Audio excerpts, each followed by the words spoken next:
నేను అలాంటి శాఖలో లేను. నేను ఎవరి దగ్గరికి వెళ్ళను, ఎవరి దగ్గర కూర్చోను, ఎవరికి చెప్పను, ఏం చేయను. నా ప్రార్థన గదిలోకి నేను దూరిపోతాను.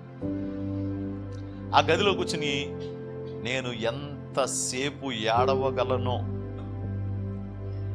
ఎంతసేపు మొరపెట్టగలనో, ఎంతసేపు కన్నీరు కార్చగలను. ఈ అనుభవాలు ఒకవేళ మీకు లేకపోతే మీతో నేను చెప్పే మాట ఏంటంటే, మీరు ఇంకా రక్షణలోకి రాలేదు.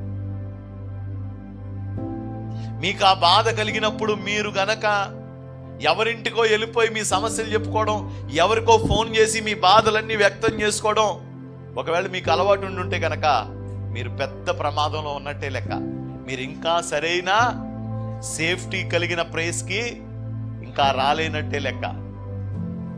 ఆ సమయంలో గనక మీరు మీ ప్రార్థనా గదిని, మీ యొక్క ప్రార్థనా బెడ్షీట్ని కిందేసుకొని మీరు గనక చేతులు ఎత్తడం మీకు గనక అలవాటైందంటే గనక మీరు కంఫర్ట్ జోన్లో ఉన్నట్టే. మీరు చాలా సౌఖ్యంలోకి, చాలా నెమ్మదిలోకి ప్రవేశించినట్లే.